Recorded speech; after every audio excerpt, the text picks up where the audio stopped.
Dajjal udah hadir. Mana bukti Dajjal udah hadir? Kurma bisan tidak lagi berbuah. Bila kurma bisan tidak berbuah, Dajjal dah nak datang. Kurma bisan sekarang sudah berkurang, tak berbuah. Lalu kemudian apa lagi? Ain Zuhar, mata air dari Ain Zuhar sudah kering. Sudah kering. Oleh sebab itu, tapi manakala dulu datang Habib Umar bin Hafiz, saya hadir majelis itu, adalah seorang bertanya, Habib, ya, Imam Mahdi dah lahir atau belum? Saya tengok Habib menjawab, sepertinya dia macam tak suka pertanyaan. Kata dia, kita tak perlu mencari-cari dia dah lahir atau belum, kampung dia di mana, dia lahir di hospital mana, dia tak perlu. Yang perlu kita siapkan adalah iman dan takwa pengetahuan kita, supaya kita jangan sampai terkecoh, supaya kita boleh membezakan mana hak, mana batil, mana betul, mana salah, mana lurus, mana bengkok, mana hitam, mana putih. Sehingga dengan istiqomahnya kita beribadah ini, kita boleh membezakan mana Al-Masih yang original, yang asli, mana Al-Masih Ad-Dajjal. Makanya tadi sebelum salam kita berkata, Allahumma inni a'udzubika min azabi jahannam wa min azabil qabri wa min fitnatil mahya wal mamat wa min syarri fitnatil masihid dajjal. Nanti di akhir zaman itu akan banyak pembunuhan. Dulu pun banyak juga pembunuhan, tapi tak banyak sekarang. Pembunuhan di Palestina sampai sekarang tak berakhir. Dulu imam-imam masjid, imam salat tarawih dulu di Masjidil Haram, Allahumma ansuril Islam wal muslimina fi Palestin. Dulu satu aja. Selepas itu bertambah, Allahumma ansuril Islam wal muslimina fi Palestin wa Suriah. Selepas itu bertambah lagi, Allahumma ansuril Islam wal muslimina fi Palestin wa Suriah wal Yaman. Diambil dari kita, diambil dari bab zuhurul fitan. Zuhur muncul, tampak, datang. Fitan jamak dari kata fitnah. Fitnah satu, dua fitnatan, tiga fitan. Diriwayatkan dari as-sahabi al-jalil, sahabat yang mulia bernama Abdurrahman, ayahnya Sakhar, kampungnya Daus. Nama lengkapnya Abdurrahman bin Sakhar ad-Dausi. Kerana selalu membawa kucing dipanggil Abu Hurairah. Nabi memanggil dia, ya Abahir, wahai bapak kucing. Ya Abahir, wahai engkau orang yang selalu membawa kucing. Hatinya lembut, tak sampai hati dia menengok ada kucing tak makan, dia bagi makan. Abu Hurairah radhiyallahu anhu.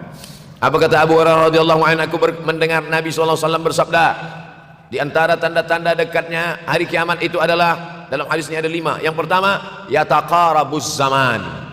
Zaman, masa, waktu makin pendek, makin singkat, makin tak terasa. Dulu nampak budak-budak, sekarang dah jadi mak budak-budak. Dulu nampaknya lama zaman masa ni, sekarang cepat saja. Dari pagi ke petang, petang ke pagi, pagi ke petang, petang ke pagi. Bahkan sekarang ada pula orang yang tak tahu petang, tak tahu pagi. Pagi tidur, petang tidur. Tak terasa saya ini sudah 8 kali datang ke Kuala Lumpur. Awal-awal sekali 2014, 2015, 16, 17, 18, 19, 20. Sudah kali yang ke-7. Saya datang setahun sekali saja, setiap bulan Februari. Bulan Februari datang. Rupanya dah yang ke-7 kali. Bulan Februari. Ini saya bagi tahu supaya kita semua faham. Saya datang bulan Februari, supaya tak datang balik, datang balik, datang balik, datang balik. Sekali datang dari tarikh 2 hingga 9. Pusing, pusing, pusing, pusing, balik. Rupanya sudah kali ke-7, ke-8 kali datang menyampaikan tazkirah. Tak terasa. Dulu saya datang kemari belajar di UKM tahun 2003. Sekarang sudah 2020, 17 tahun. Tak terasa. Yataqarabuz zaman. Tanda-tanda kiamat, fitnah akhir zaman sudah dekat adalah yataqarabuz zaman, kata Nabi SAW. Waktu tak terasa. Tak terasa. Tak terasa dah engkau dah datang. Tak terasa waktu begitu cepat, engkau sudah datang saja nak menagih hutang. Orang berhutang ni pun rupanya tak terasa juga orang datang. Yang memberi pinjaman pula terasa lama betul. Apakah beza antara 5 minit dulu dengan 5 minit sekarang? Sama. Apakah beza antara 24 hours, 24 jam dulu dengan 24 jam zaman Nabi dengan 24 jam zaman sekarang? Sama. Tak ada beza. Mataharinya sama, bulannya sama, buminya sama. Yang berkeliling mengelilingi matahari sama. Apa yang membuat berbeza? Apa yang membuat zaman itu yataqarabuz zaman? Ada hal-hal yang membuat kita sibuk. Dulu tak ada google.com, dulu tak ada Facebook, dulu tak ada Twitter, dulu tak ada BBM, dulu tak ada Instagram. Sekarang waktu habis. Bila kita tanya orang mana yang lebih lama, 5 minit atau 50 menit, semuanya sepakat mengatakan 50 menit lama, 5 menit kejam. Saya tanya 2 kali, pelajar-pelajar, penuntut-penuntut, mana yang lebih lama, 5 menit atau 50 menit? Semuanya berkata 50 menit lebih lama daripada 5 menit. Lepas tu saya balik. Mana yang lebih lama? 5 menit menunggu azan maghrib bulan puasa, 50 menit status FB, Instagram. Oh, lebih lama 5 menit menunggu azan maghrib. 5 menit menunggu azan maghrib bulan puasa macam-macam mati jam. 50 menit hilang waktu tak terasa. Itu menunjukkan hadis Nabi itu, semakin saya baca hadis Nabi makin kuat keyakinan saya, makin kuat iman saya, makin hilang keraguan saya bahwa yang berbicara ini bukan manusia biasa, tapi dia dapat wahyu dari Allah. Wa ma yantiqu anil hawa in huwa illa wahyun yuha, melainkan wahyu dari Allah Subhanahu wa taala. Yataqarabuz zaman, masa begitu cepat berlalu tak terasa. Sebulan seperti sepekan, sepekan seperti sehari, sehari seperti sesaat. Akhirnya kita pun kehilangan waktu, habis. Saya Ustaz Abdul Samad, memang zaman ini tak terasa cepat betul. Rasa-rasa kejap-kejap dah bulan Ramadan. Tak terasa baru saja Idul Fitri dah masuk pula lagi. Masya Allah, begitu cepatnya masa berlalu.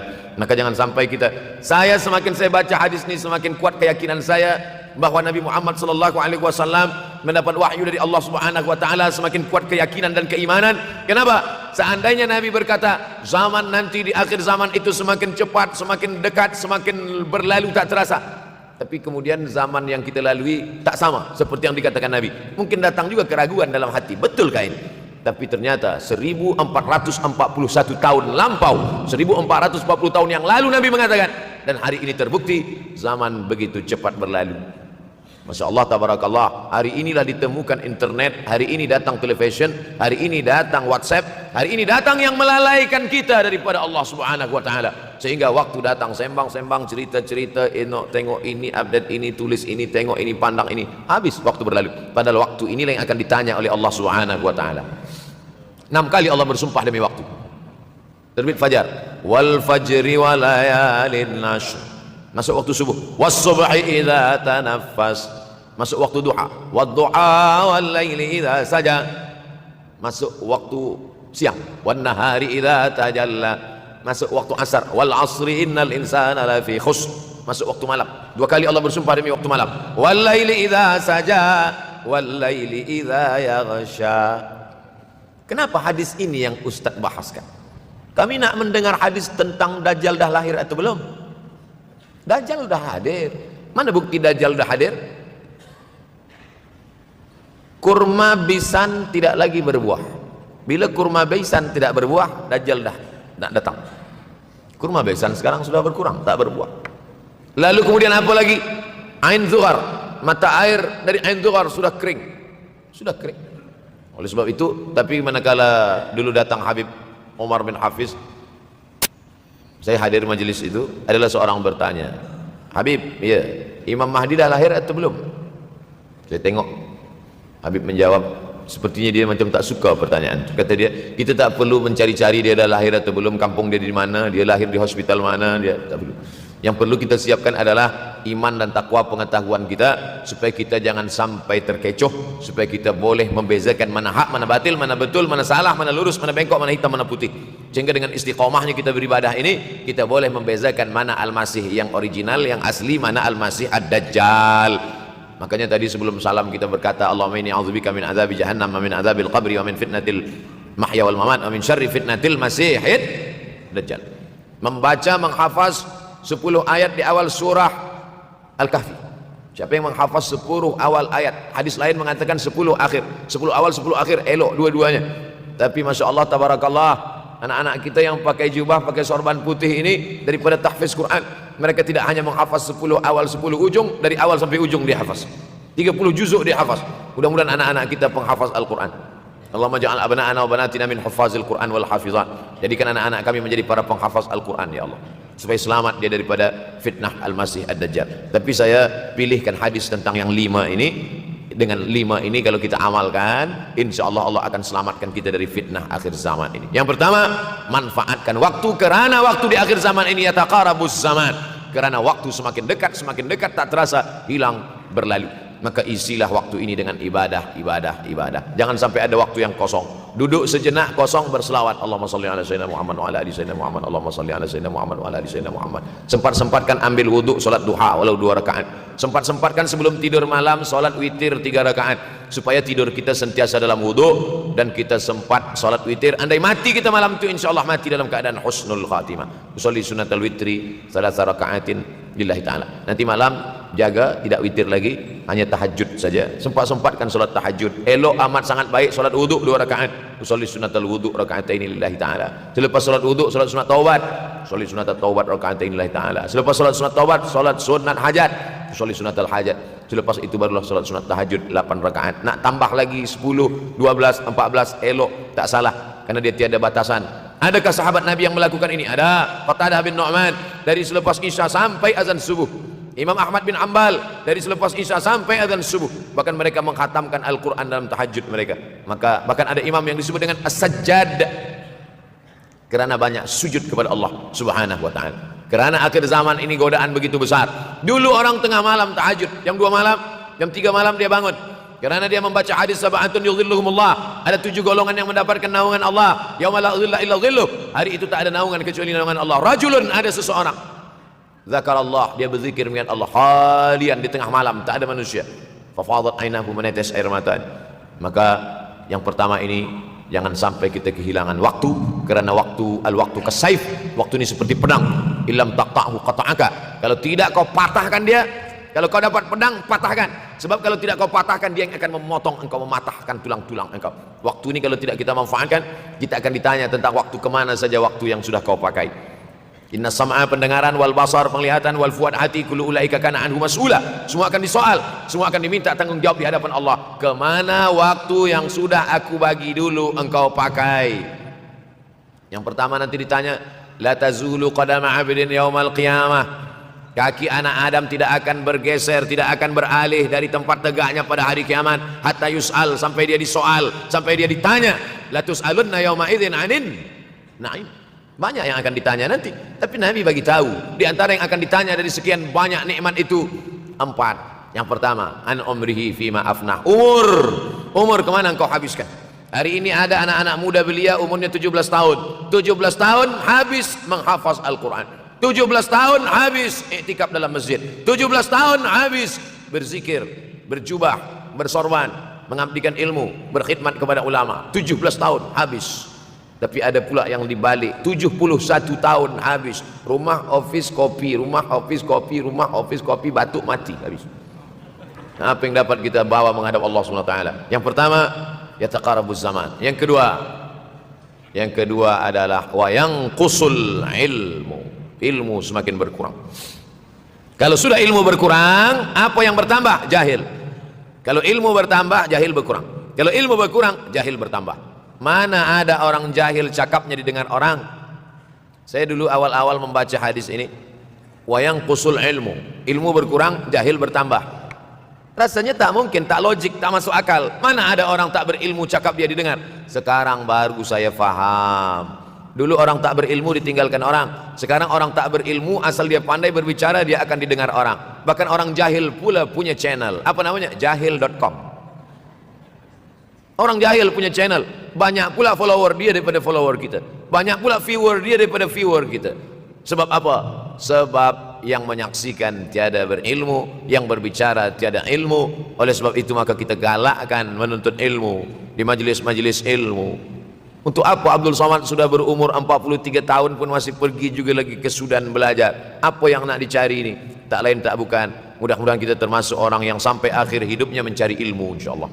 Saya datang kemari bukan niat mengajarkan ilmu. Saya datang ke Malaysia tetap niatnya belajar mencari ilmu. Man salaka tariqan, siapa yang melangkahkan kaki melalui suatu jalan, yaltamisu fihi ilman, siapa yang melalui suatu jalan niatnya untuk mencari ilmu, sahalallahu lahu bihi tariqan ilal jannah, dimudahkan Allah jalannya menuju surga.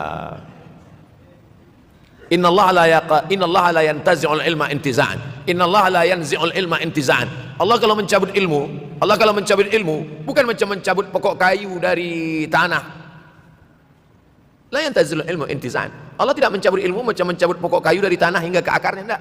Lalu bagaimana ilmu ini dicabut? Biqabdil ulama. Dengan matinya ulama maka habislah ilmu. Meninggal Imam Syafi'i, berkurang ilmu. Meninggal Imam Nawawi, berkurang ilmu. Meninggal Imam Fulan, berkurang ilmu. Maka yang hadir adalah al-juhala. Yang lebih menakutkan lagi adalah al-juhala bithawbil ulama. Orang jahil dengan pakaian ulama. Abdul Somad tidak mengatakan dirinya ulama, Saya selalunya membacakan ayat Quran, membacakan hadis Nabi, menyampaikan fatwa ulama. Tak pernah saya berceramah, bertausiah. Menurut saya, siapa saya? Siapa kita? Syafi'i manusia, saya manusia. Syafi'i boleh berfatwa, saya juga boleh berfatwa. Imam Syafi'i berfatwa, Al-Quran 30 juzuk dalam kepala dia. Kita juzuk 30 pun kadang-kadang hilang. Imam Syafi'i balik dari masjid ke rumah, dia tutup telinga. Datang orang bertanya, Syafi'i, ya, kenapa engkau tutup telinga? Sebab bila aku dengar dari masjid ke rumah, semua yang aku dengar masuk tu semua aku ingat. Aku takut dia ingat di dalam, maka aku tutup. Kita, yang saya sampaikan tadi pun tak ingat. Oh, Ustaz mengejek kami, enggak. Jangankan yang mendengarkan, yang bercakap pun tak ingat. Nasib baik datang orang Jepun mengingatkan kita. Nah, ini, nama dia Sony. Manusia ni lupa. Oleh sebab itu maka yang kedua, akhir zaman, wayang kusul ilmu makin kurang. Maka bersyukur anak-anak yang dimasukkan ke rumah tahfiz. Kalau ada rumah tahfiz di kampung biasa, kalau ada rumah tahfiz di desa, dusun biasa, tapi ada tahfiz di tengah kota besar Kuala Lumpur, masih ada lagi rumah tahfiz Quran. Siapa yang mewakafkan rumah tahfiz? Siapa yang memberikan beras? Siapa yang memberikan duit? Siapa yang memberikan belanja? Siapa yang mengirimkan ustaz? Masya Allah, tabarakallah. Maka ini semua mudah-mudahan kita istiqamah semuanya insyaallah. Supaya apa? Supaya lahirlah anak-anak kita yang alim, berilmu. Karena ini makin banyak orang jahil, alftau bi ghairi ilmin, memberikan tazkirah fatwa tanpa ilmu, dhalla wa adalla, dhallu wa adallu, sesat, menyesatkan. Kalau setakat sesat saja, ini sudahlah sesat, menyesatkan. Nauzubillah. Masuk yang ketiga. Yang ketiga adalah wayang kusul ilmu, setelah habisnya ilmu-ilmu ini semua dicabut oleh Allah Subhanahu wa taala, lalu kemudian setelah ilmu dicabut Allah Subhanahu wa taala, wa yulqas syuh, wa may yuqashuh, sin dengan hak kecil, wa may yuqashuh nafsihi fa ulaika humul muflihun. Siapa yang selamat daripada sifat syuh, itulah orang yang beruntung. Hayya 'alal falah, mari kita menuju keberuntungan, kemenangan. Siapa orang yang menang? Selamat daripada sifat syuh. Ada orang menerjemahkan syuh ini pelit, bakhil. Bakhil ada yang lebih parah daripada bakhil. Syuh. Bakhil ini, bakhil tidak ingin memberikan uangnya untuk orang lain. Itu bakhil. Dia ada uang 10 ringgit, uang itu hanya dia makan saja, dia tak mau walaupun setengah sen kepada orang lain. Itu namanya bakhil. Kalau syuh ini, duit dia simpan, duit orang pula dia makan. Nah, itu syuh. Jadi lebih parah lagi. Oleh sebab itu kalau sudah ilmu ini dicabut, orang menjadi jahil, maka datang penyakit syuh yang ketiga. Apa itu syuh? Hubbud dunya, hubbul mal, wa tuhibbul mala hubban jamma. Engkau sayang kepada harta amat sangat sayang. Dia pegang semuanya sampai tak meleleh, tak menetes walaupun satu tetes. Akhirnya mereka inilah pendusta-pendusta agama. Ara'aital ladzi yukadzibu biddin, tahukah kamu siapa itu yang mendustakan agama? Fadzalikal ladzi yad'ul yatim, mereka itu yang membiarkan anak yatim. Wala yahuddu ala ta'amil miskin, dia tidak mempedulikan makanan orang miskin. Sebab apa? Bukan sebab tak ada harta, sebab syuh. Kenapa syuh? Sebab tak ada ilmu, tak ada ilmu tentang akhirat. Dia pegang, dia simpan, mati, habis. Yang dia bawa hanyalah 1, 2, 3 helai kain kafan saja. Itulah mengapa Sultan Turki, Sultan Muhammad Al-Fatih, Sultan Abdul Hamid, coba tengok gambar Sultan Muhammad Al-Fatih, Sultan Abdul Hamid Turki dulu.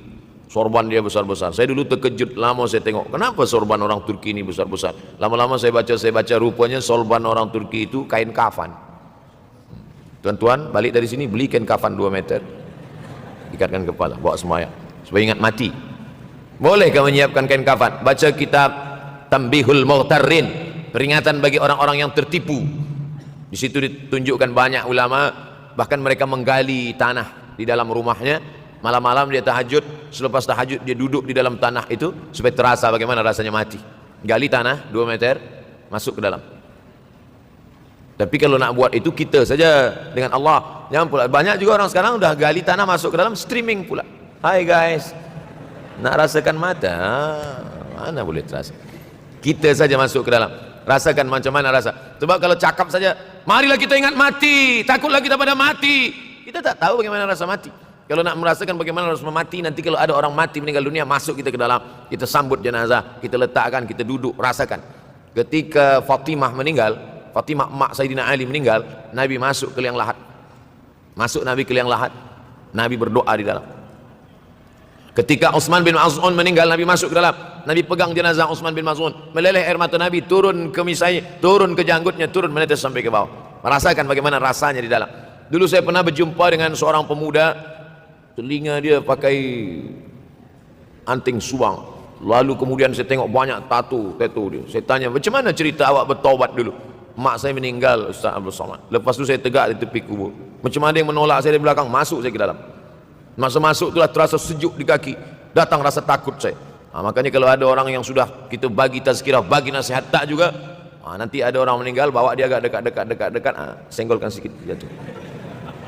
Gitu caranya supaya kita terasa mati ini, supaya apa? Hilangkan penyakit syuh, cinta harta, takut mati, dan membuat kita menjadi bakhil, pelit. Nauzubillah.